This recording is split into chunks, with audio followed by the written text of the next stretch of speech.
high definition everything that's going on in the room.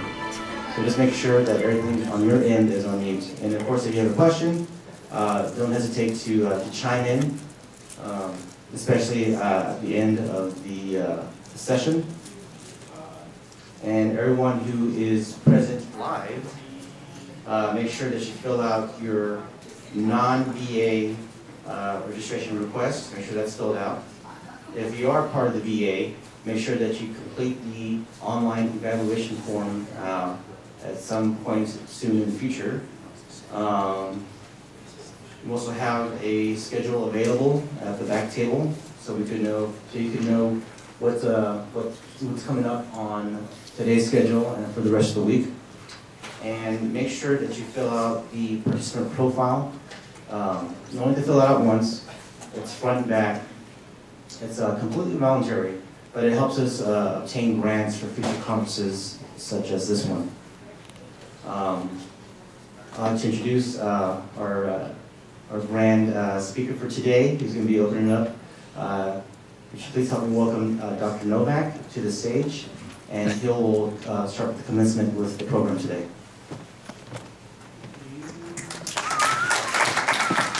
Thank you, Joe. I'm Bob Novak, and I'm an audiologist. I have the privilege of working in the Geriatric Research, Education, and Clinical Center here at the GREC, and also at the Data Point Audiology Clinic. I'm also a faculty member in the Department of Otolaryngology and the University of Texas Health Science Center, San Antonio. And so it's my privilege to be here today. And this is the 2013 Summer Institute on Aging. I want to thank our extensive planning committee for all the work that they've done to assemble 5 days of just outstanding speakers in all things geriatrics and gerontology. We're here at the Audie L. Murphy Veterans Hospital Auditorium.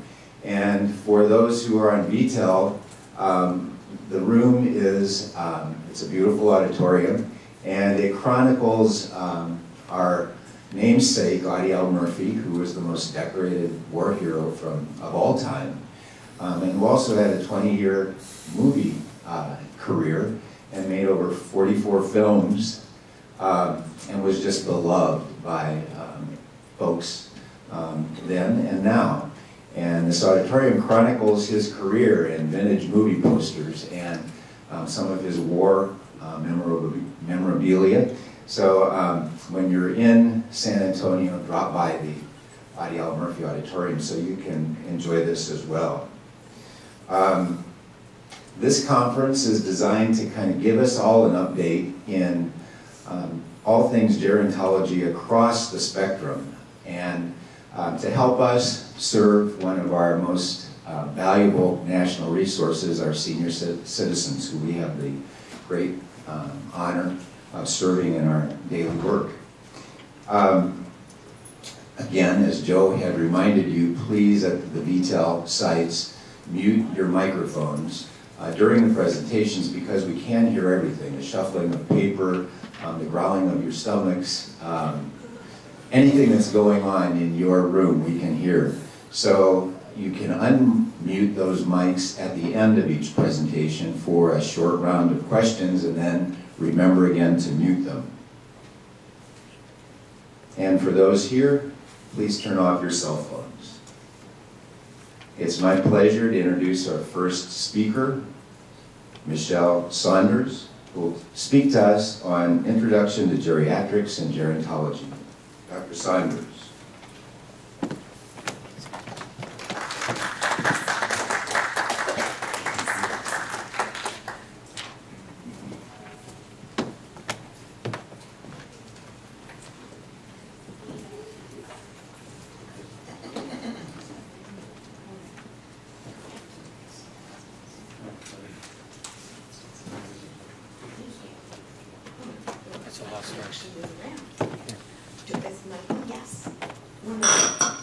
Short person height.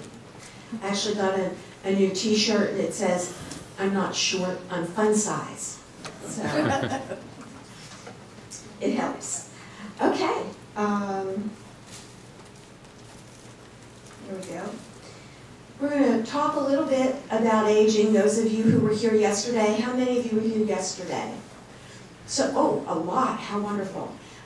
We did do Dementia Day, as you know, and we did a lot of ethno-geriatric issues as well, and we had an amazing number of speakers who covered a lot of it thoroughly, and I'll be looking at a little bit more of that in different ways. And this is a generic demographic talk that will be punctuated with stories and whatever else I can think of to make it interesting to those folks who don't like to sit and stare at numbers. So that's the plan. And I'm also open to being interrupted at any time with a question or a comment. And I will repeat your comment to make sure that our distant learners hear what is said, since there's no mic down there. Okay? And if you look at the progression of age, and I particularly like this, I take off my glasses because I'm one of those who takes my glasses off to read. This slide comes from Global Generations Policy Institute, Oxford University in England, and I like the way they managed to take it's really three people, but they make it look like you're aging over time, and I enjoyed this photo so much that I thought I would stick it in here. So we look at aging, and how would you define aging? In general, if you have to say, what is aging? Anybody? Changing. Lots of changes. Changing over time. Over time, absolutely. And there are lots of theories of aging, and Bob Parker, Dr. Parker, will be speaking after I do today, and he'll be looking at the physiology of aging, and he'll be talking about some of the theories of aging, and there are many. And the way I think of it really is, as you have said, it's the sum total of changes that occur in an individual's lifespan. So across the lifespan, many things happen to us, and those are very individualized. And Dr. Parker will give you more details about that. But your body ages differently within itself. You age differently in appearance from your neighbor. You could have two 45-year-old people standing next to each other. One could look 60, and the other one could look 35. I mean, it really varies from person to person. You could have a liver that's 80 and a set of kidneys that are 60, and you could be 55. I mean, it's an amazing process, aging. And the goal of the researchers here at both the VA and the Health Science Center are to investigate the causes of aging, those of the folks at the Barshop Institute and at the GREC here. And I like Ogden Nash's definition. Senescence begins and middle age ends the day your descendants outnumber your friends. And I think that most people look at aging stereotypically, and they look at it as a time of loss. And while it is a time of loss, it's also a time of growth. And there's an amazing amount of wisdom that comes to you with age. And through the years, the thing that I've enjoyed most about working with elderly patients is listening to what they have to say. And I got a fortune cookie the other day that said, listen to those who are older.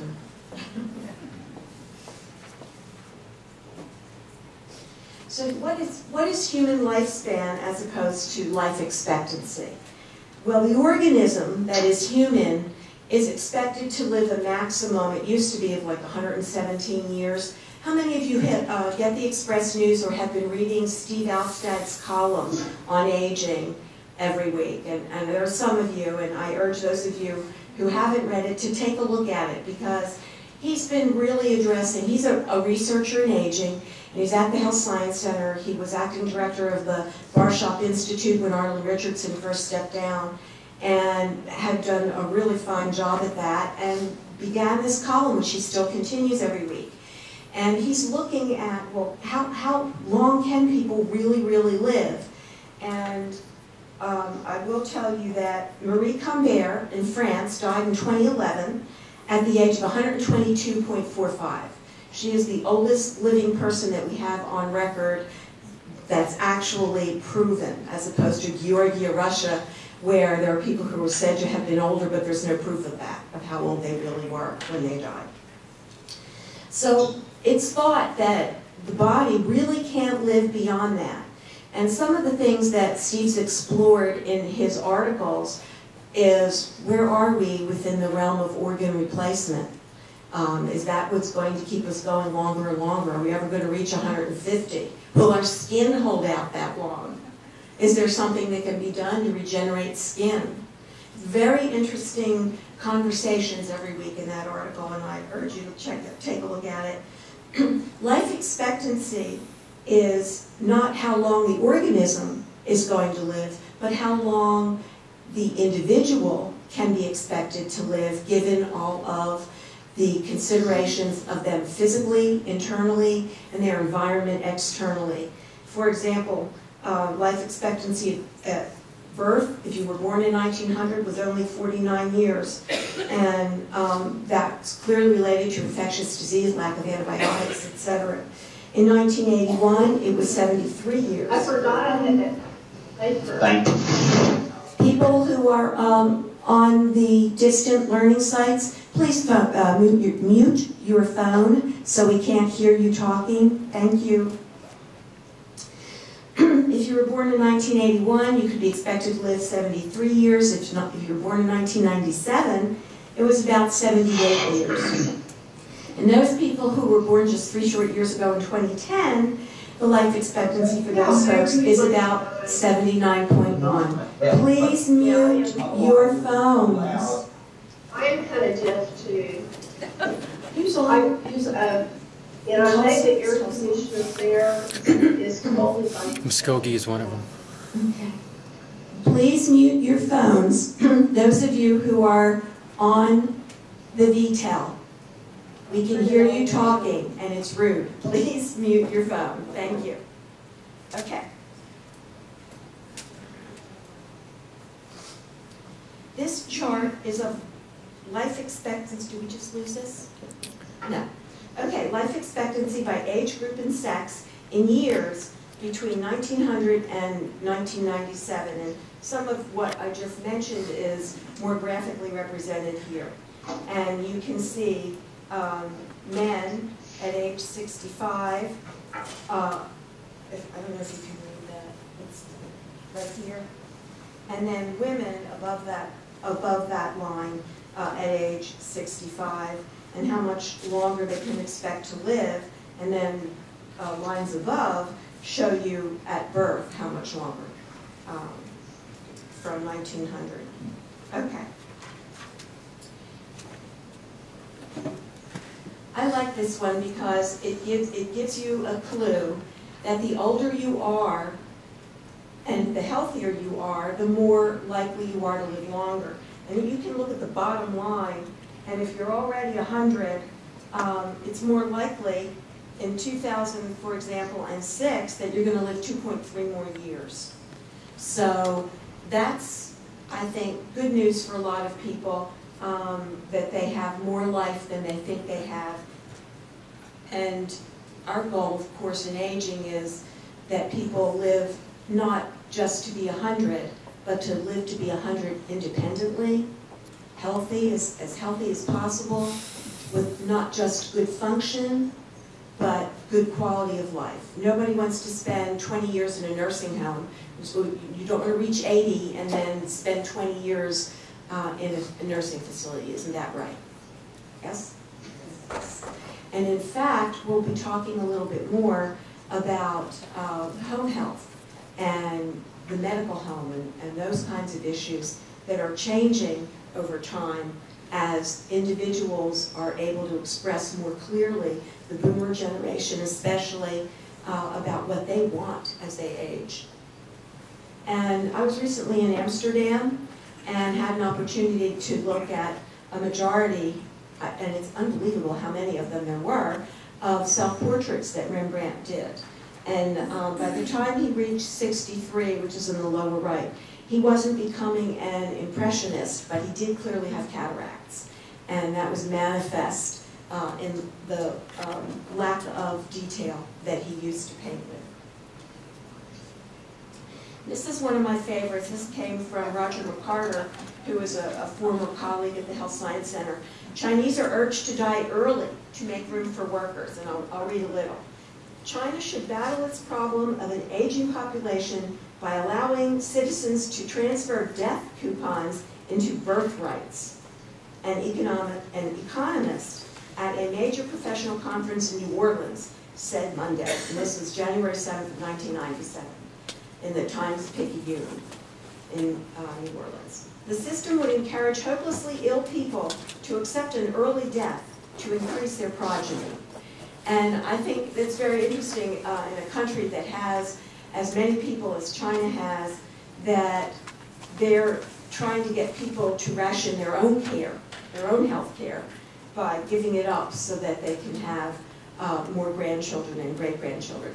And China does still have the policy, and I was there last April, a year ago, they still have that policy of one child per family.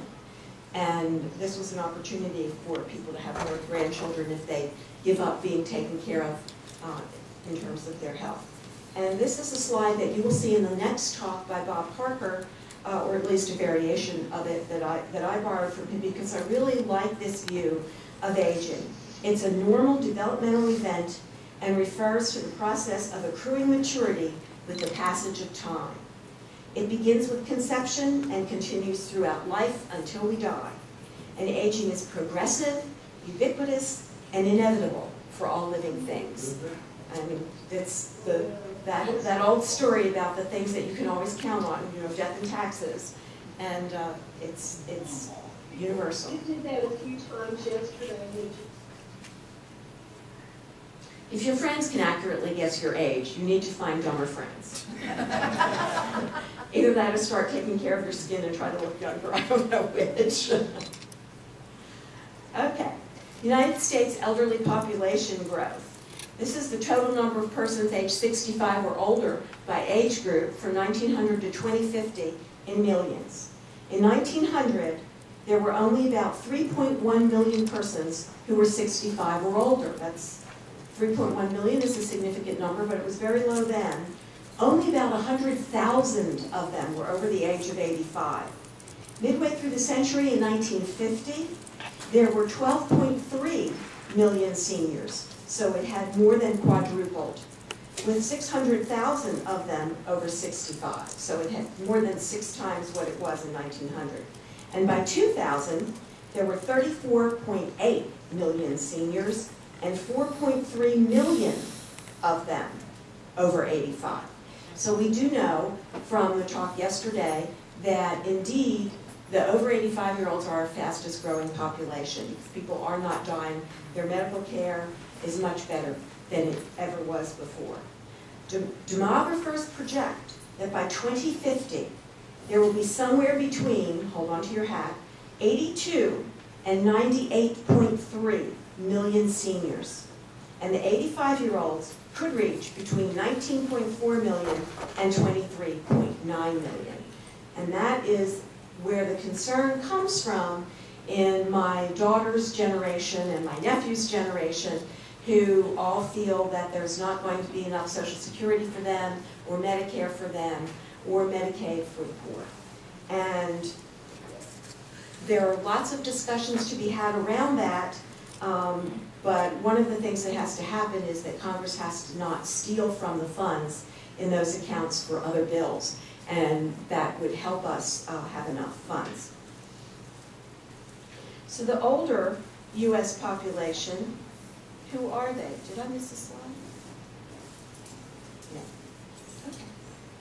So, about 37.9 million were over 65 in 2007, about 13% of the total U.S. population then. I would venture to guess that we're more like 15% by now.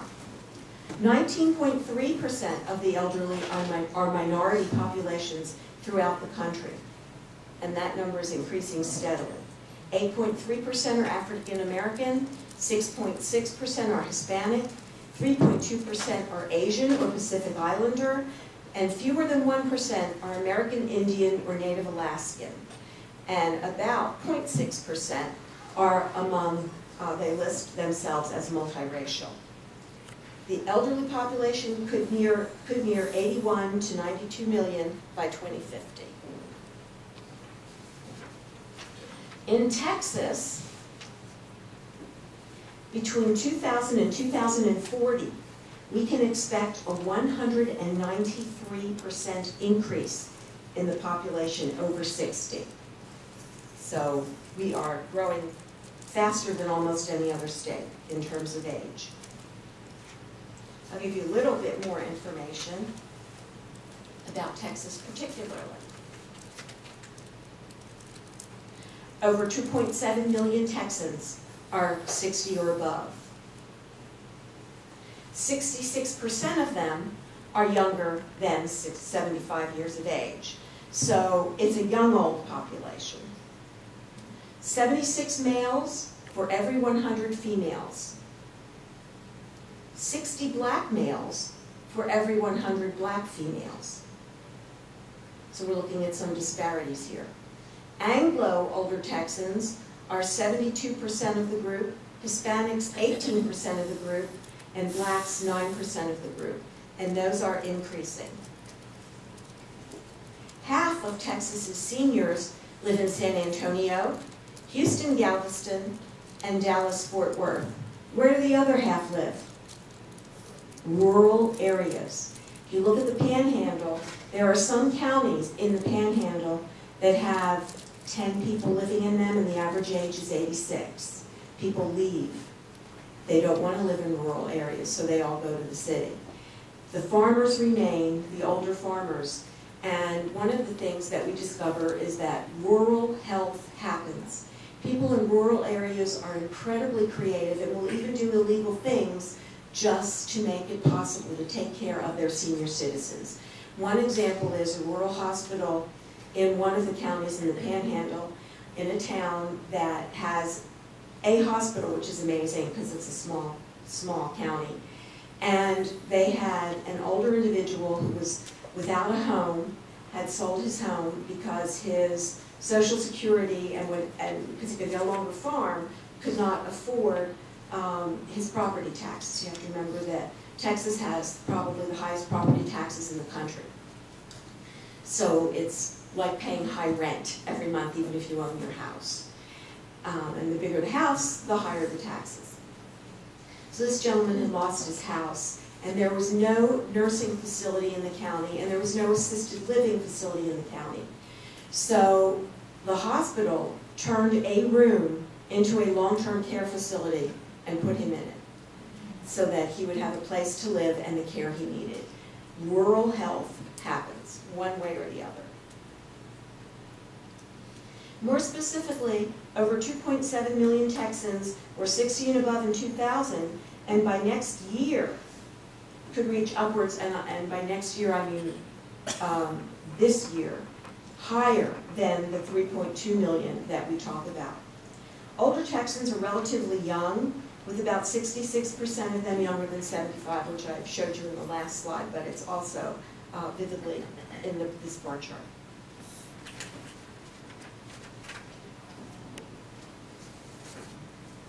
This is the projected distribution of the population aged 65 and older nationally by race and Hispanic origin between 2000 and 2050. Nationally, in the year 2000, 84% of the elderly were non-Hispanic white. In 50 years, this population will decrease markedly to only 64%, while non-Hispanic black seniors will increase from current 8% to 12%, and Hispanics will increase from 6 to 16%. And I don't think it's any mystery that the demographers predict that our country is turning Hispanic, and that is a relatively young population that has started to age. And that's why their seniors are younger than the generic Anglo seniors. This is Texas, the 60-plus population in 2000 by race and Hispanic ethnic group.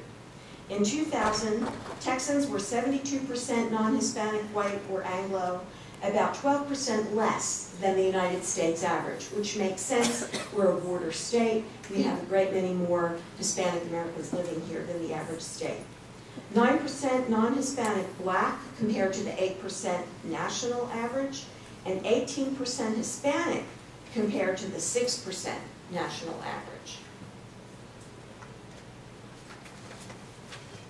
So who are they? Why are they old? Well, we mentioned that those people in 1900 didn't have access to antibiotics and were more likely to die from acute disease than chronic disease. So infectious disease has been replaced by chronic disease. Another important thing that you'll hear about on Thursday from Dr. Panovich is that these people are dentate rather than edentulous. The goal of the National Institute of Dental and Craniofacial Issues is committed, along with the CDC, the Centers for Disease Control and Prevention, to reducing the edentulous rate in the United States to 10%. But if you think about it, if you have 80 million people and who are seniors, and only 10% of them are edentulous, that's still 8 million people. So dentures will not be disappearing, partial dentures will not be disappearing. Everything that currently is being used for treatment will still be in existence because the numbers will just be so high, even at 10%. Does And edentulous mean no teeth? I'm sorry? Does edentulous mean no teeth? Edentulous means no teeth. That's the total absence of teeth. Thank you for asking. Dentate means you have teeth. And in fact, in 1975, 55% of the elderly population had no teeth. And now I think it's around 21%. The oldest old are those individuals over 85. The old are those between 75 and 84. And the young old are between 65 and 74. And we divide those up because we don't look at children the same way as we look at people in their 20s or 30s or 40s. So you shouldn't stereotype everybody over 60 or 65 the same way. These individuals all have different life experiences. We talked about the uniqueness of aging from one person to the next. And that life experience determines how they perceive themselves, their world, their health, and their doctors. And that's a very important issue because the young old, the boomers, are very, very active in what they expect from their primary care and geriatricians. So when you look at causes of death in the aging population, there are the top three. There's heart disease, there's cancer, and there's stroke. And that's the entire population in aging. However, once you take out the 80-year-olds and above, it becomes cancer, heart disease, and stroke. So the older you are, the more likely you are to die from cancer first before heart disease. This is death rates for selected leading causes of death and includes not just heart disease, cancer, and stroke, but COPD, pneumonia and influenza, which was for many, many years called the old man's friend because it was a relatively easy death. And I believe that's what's happening with Nelson Mandela right now. And diabetes is also on the list. You're also going to have a talk on Thursday about pharmacological considerations in aging. And drug history is really the most important thing that you can assess. And we've talked about various types of assessment all day yesterday, from mental health assessment to activities of daily living and instrumental activities of daily living.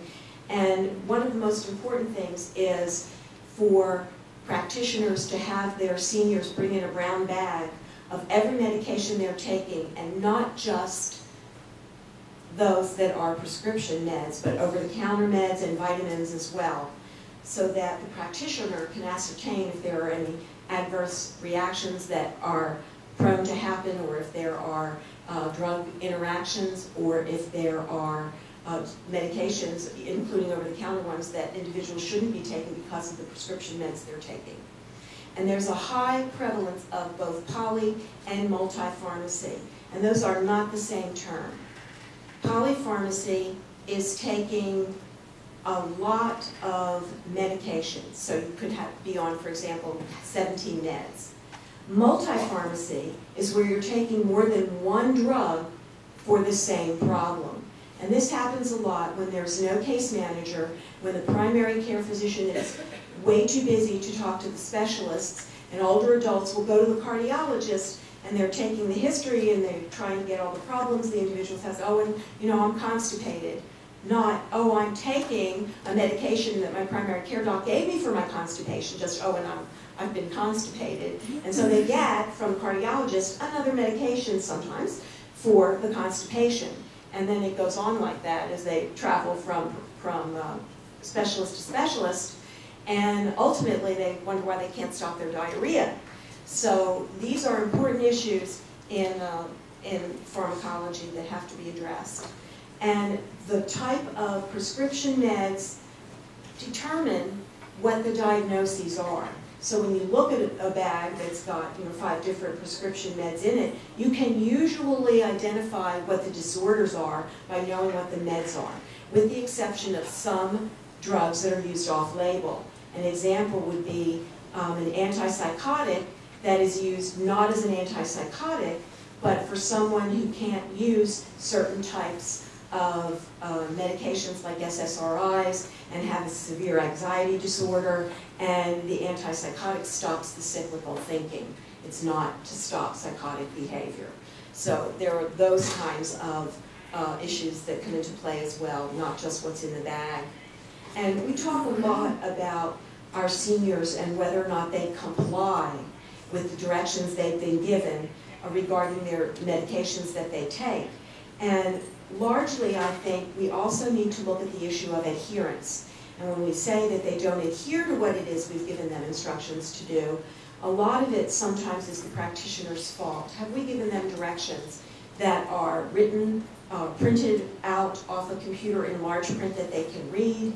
Does the pharmacy put a big enough label with the directions on there and big enough print on those bottles? And what's happening with the individual's economy? If it's a choice between their meds and their food, what are they going to pick?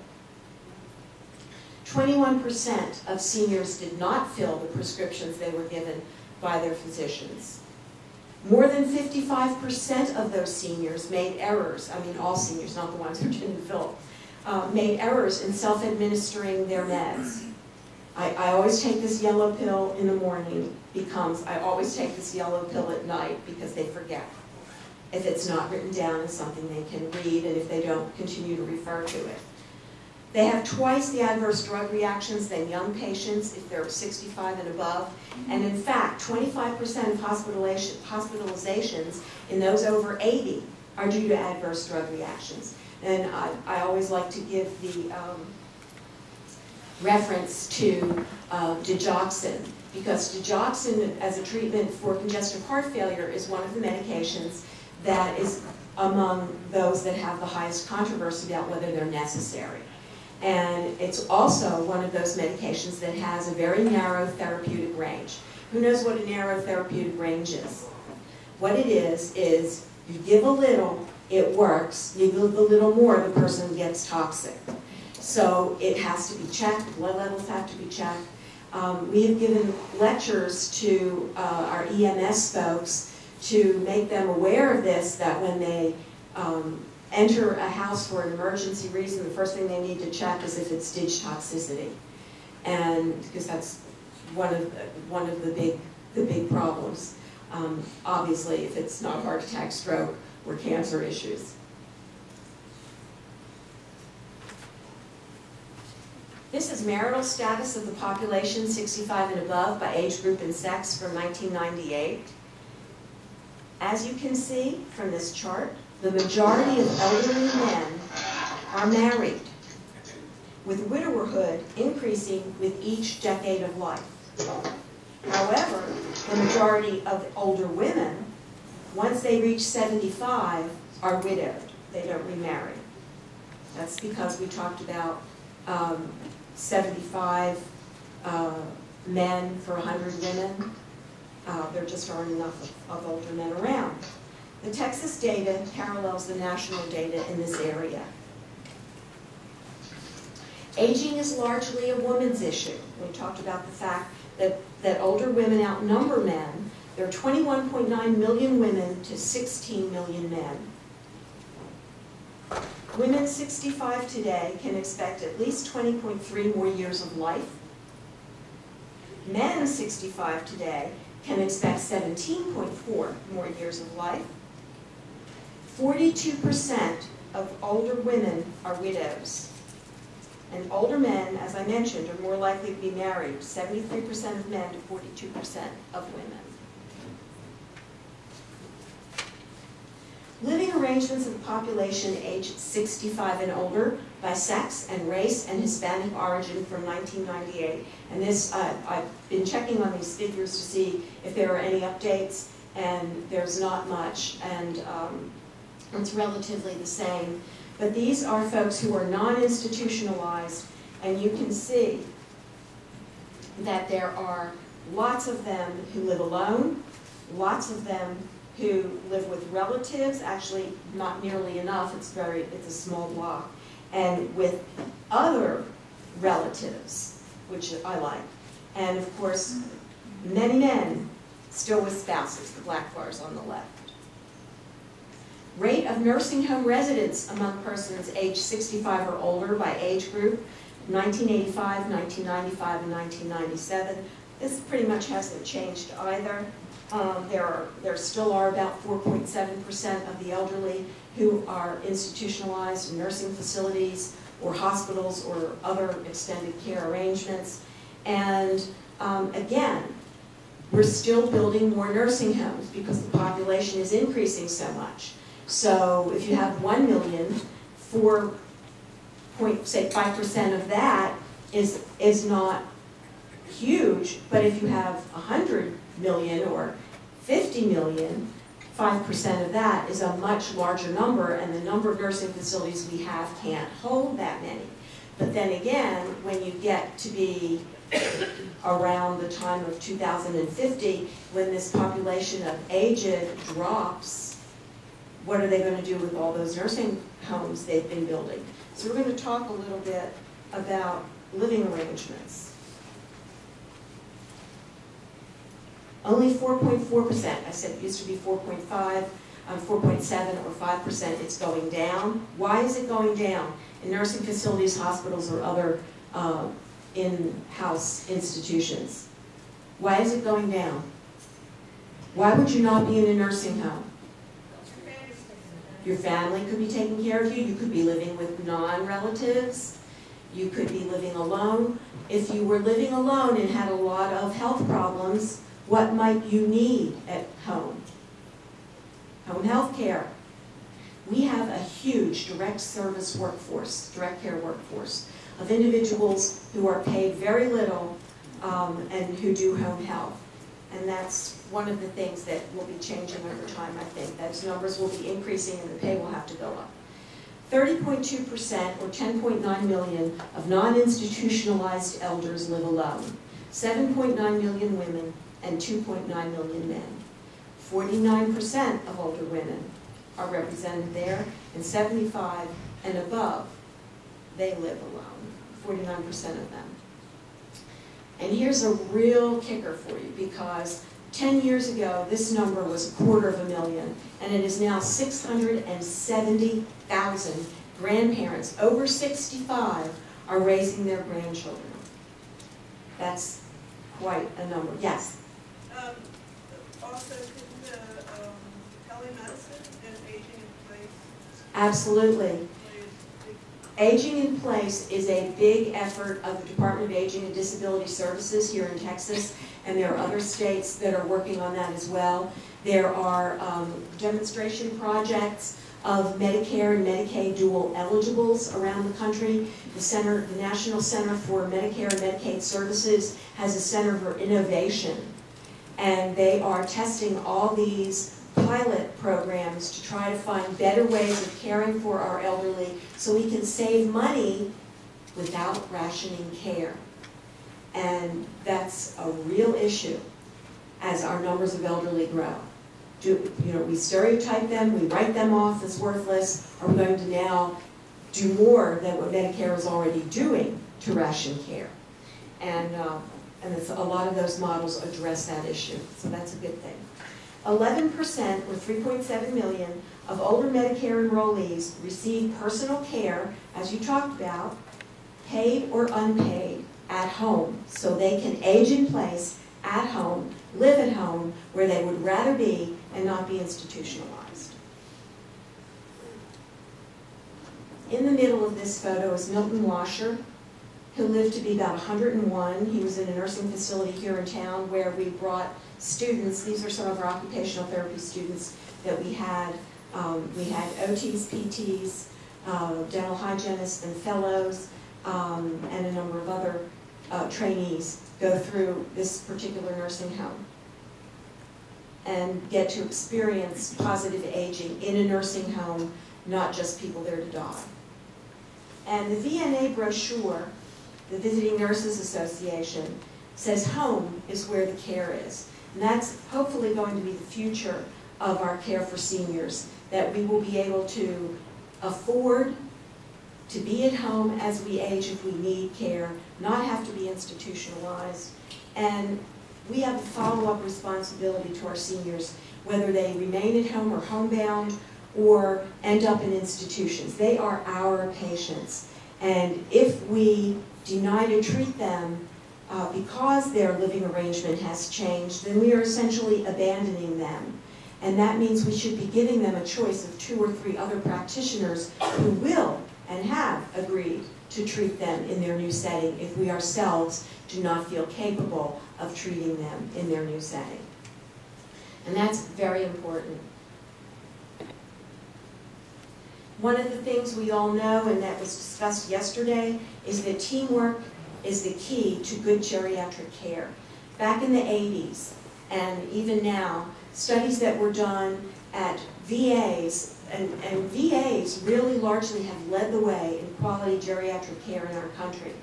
And back in the 80s, they had the beginning of geriatric evaluation and management units, and they had inpatient ones and outpatient ones, and they were largely studied by VA Westside in Los Angeles and Sepulveda VA in Los Angeles. And they found, and this is the work of Larry Rubenstein and some of his colleagues, they found that individuals who are treated by an interdisciplinary team when they have severe problems and they're that old do better than being treated by the individual practitioner. And that's why we now have geriatric fellowships, so that those individuals are available to consult with the individual practitioners and answer their questions and help them do a better job of taking care of their older patients.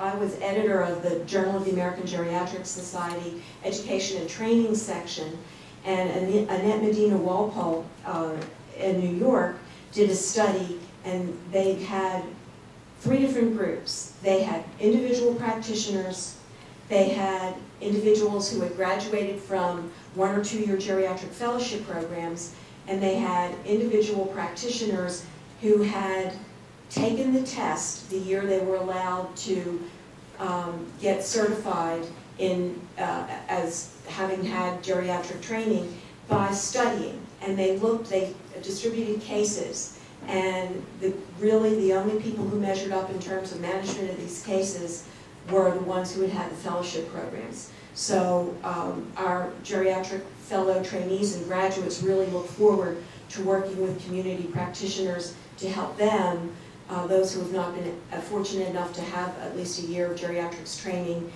to do a better job. So this percentage of persons over 65 who reported having good to excellent health by age group, sex, and race and Hispanic origin between 94 and 96. And what this is here for is to illustrate the fact that we have people who really say that they're in great physical shape as they age. But are they? Well, percentage of persons aged 70 or older who reported having selected chronic conditions. So if you ask them, are you in good health, more of them will tell you, yeah, I'm in great health. But if you ask them specifically, do you have arthritis? Do you have diabetes? Do you have cancer? Have you had a stroke? Do you have hypertension? Do you have heart disease? The numbers are much higher than one would expect from people who tell you, oh, I'm in really great shape. Part of that is, if you look at the older old and the middle old, they have been raised that it's rude to talk about how sick you are, which is why you have to ask them specific questions like this if you're seeking that information and you don't have a medical history in front of you. So in fact, a lot of them rate themselves as healthier than they really are, when in fact 48% of them have hypertension, 32% have heart conditions, 20% have had any kind of cancer, 16% have diabetes, at least the 16% we know about. Remember, half the population with diabetes don't know they have it, and you'll be hearing a lot about diabetes this week as well. 47% have arthritis, over 12.8% have orthopedic impairments, 28% plus have hearing impairments, and almost 14% have visual impairments. So it becomes imperative, if people can't hear you, and just take 100 people out of a practice, 28 of them, of those 100 seniors, won't be able to hear what you're telling them, and almost 14 of them aren't going to be able to see what you give them to read. This is percentage of persons 70 or older who reported having selected chronic conditions.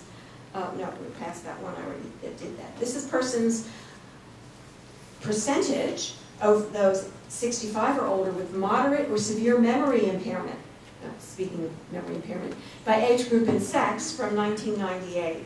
And we know about benign senescence, that was discussed yesterday, and there are symptoms, and that was brought to my mind while I was listening to some of the talks, that are common to more illnesses than just Alzheimer's. And I think that's important. He talked about people, whether or not people with Alzheimer's disease felt that people were stealing from them, that kind of paranoia. That happens in even reversible dementias like dehydration. Someone who is older and dehydrated may have a temporary dementia, and they may perceive not only hallucinations and delirium because of it, but they also will have some paranoia. That's fully possible. But again, it varies from individual to individual. Oops. Percentage of persons 65 or older with severe depressive symptoms. And one of the things we know is that depression is the #1 undiagnosed psychogeriatric disorder in the elderly. It doesn't mean they're all depressed, but you can see that some of them do have severe depression, ranging from 12% to 23%, including obviously those over 85. Percentage of persons 70 or older who are unable to perform certain physical functions by sex, 1984 and 1995 data. And speaking of sex, one of the stories I like to talk about and tell was during my geriatric fellowship, I had a rotation in urology. And I had and this was before Viagra and Cialis and all the rest of it. And basically, for an inability to maintain an erection, there were penile implants and a few other things, and balloons and strange other devices. And I had an 85-year-old who came in to the VA where I was doing my urology rotation, and he wanted to see what was possible to improve maintaining an erection in someone who was 85. So I pulled out all the tools and tricks of the trade and showed him everything so he could see what there was. And then I thought gracefully broached the subject of, was he having a problem maintaining an erection? He said, my wife is 20 years younger, she's 65, she's very highly sexed, she must have it 3 times a week. So far, so good. I just wanted to know that if I had a problem, there was something I could do about it. And it was definitely a don't call me, we'll call you thing. But that does, you know, that does go with, I think, in some ways, they say use it or lose it. But so much of this depends on circulation, disorders like diabetes, medications that you're taking, especially if the large numbers who are depressed. There are antidepressants that are known to prevent ejaculation in older adults, older males, and sometimes inability to maintain an erection as well. And it's only been in recent years that men are now more comfortable, because of all the commercials on TV, with saying, I don't want to take this drug. Is this drug doing this to me? And sex is important to me. Can we get me off it? And those drugs can be changed. But you have to speak up, and that's one of the things we have to educate our patients about. So when we talked about ADLs and IADLs yesterday, these are some of the activities of daily living that are important. Those over 85, our fastest growing group, 34.8% of them need help bathing or showering, 24% need help dressing, 12% eating, 46% walking, 20% using the toilet, and 28% getting up. And I also like to tell this story about a friend of mine who is a dentist in Central Texas. And he has been in practice for over 35 years, or about 35 years now, and he has watched a lot of his patients age. So we'll say Mr. Smith was the name of the patient who came in and had been one of his patients. He's now about 75. He's been a patient of his for many, many years, and now has seen him age and become more and more frail. And he's sitting in the dental chair and fidgeting, can't sit still. And my friend says, what's going on, Mr. Smith? Do you need to use the bathroom? He says, oh, yes, I do. But given his age and proclivity to good manners, did not say, I need to use the bathroom. He had to be asked. And so I'll take you to the bathroom and tell you how to find your way back. They go through the side door. He takes them down a step and to the left to where the bathroom is, relatively close by, and says, go ahead and go in, and when you come out, just make a right, go through the door, we're right there. So he goes back into the office, and they're waiting for Mr. Smith to come out of the bathroom, and waiting for Mr. Smith to come out of the bathroom. And he doesn't come out of the bathroom.